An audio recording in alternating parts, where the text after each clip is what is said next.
SDPI ബന്ധപ്പെട്ടിട്ട് ഇന്നലെ SDPI സംസ്ഥാന പ്രസിഡന്റ് CP ലത്തീഫ് ഞങ്ങളടക്കമുള്ള മാധ്യമങ്ങളിൽ പ്രതികരണത്തിൽ നിയമത്ത് LDF-ലെ പിന്തുണയ്ക്കും എന്ന് പ്രഖ്യാപിച്ചു. കഴിഞ്ഞ തവണയും LDF-നായിരുന്നു നിയമത്തെ SDPI-യുടെ പിന്തുണ.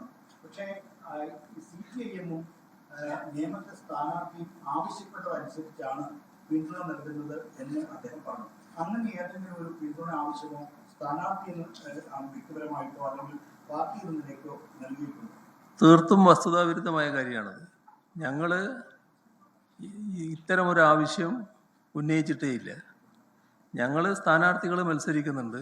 സ്ഥാനാർത്ഥികൾ മത്സരിക്കുമ്പോൾ ആ മണ്ഡലത്തിൻ്റെ പ്രായോഗികതക്കനുസരിച്ചുള്ള നിലപാടുകൾ ആളുകൾ സ്വീകരിക്കുമെന്ന് നമുക്കെല്ലാവർക്കും അറിയാം.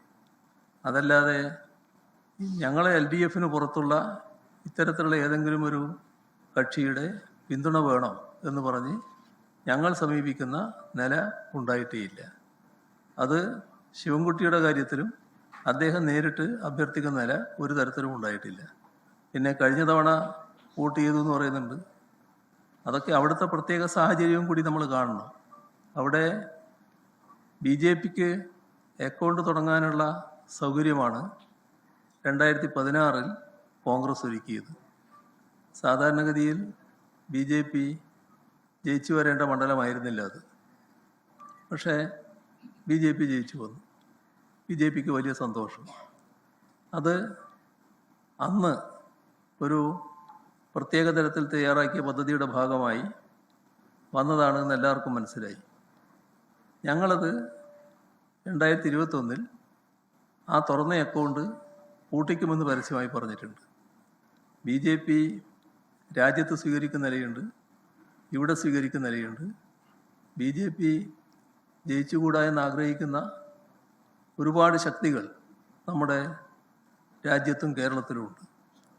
BJP-യെ ഞങ്ങൾ ശക്തമായി നേരിടുന്നു വന്നപ്പോൾ സാധാരണഗതിയിൽ രാഷ്ട്രീയമായി ഞങ്ങളോട് യോജിപ്പില്ലാത്ത, ഞങ്ങളുമായി സഹകരിക്കാത്ത ചില ആളുകൾ BJP-യെ പരാജയപ്പെടുത്താൻ ഞങ്ങൾക്ക് വോട്ട് ചെയ്തിട്ടുണ്ടാവും. അതാണ് നാം കാണേണ്ട കാര്യം. എന്തിനാണത്?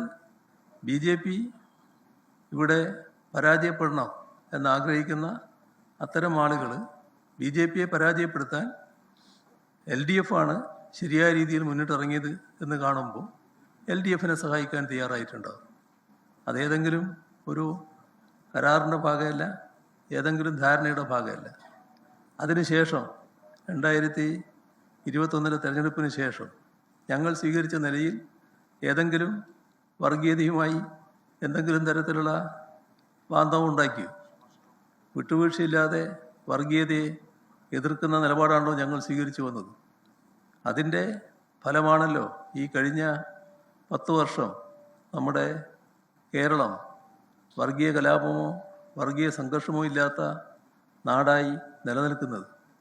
അപ്പോൾ അതിനിടയാക്കിയത് LDF-ൻ്റെ ശുദ്ധമായ വർഗീയ വിരുദ്ധ നിലപാടാണ്.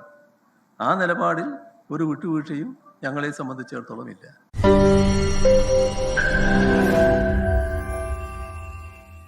ലോകത്തെവിടെയായാലും ഏത് സമയത്തും 24 വാർത്തകളും ഓഗ്മെന്റഡ് റിയാലിറ്റി പാക്കേജുകളും എക്സ്പ്ലെയിനറുകളും വിശദമായി കാണാൻ ഞങ്ങളുടെ YouTube ചാനൽ നിങ്ങൾക്ക് സബ്സ്ക്രൈബ് ചെയ്യാം.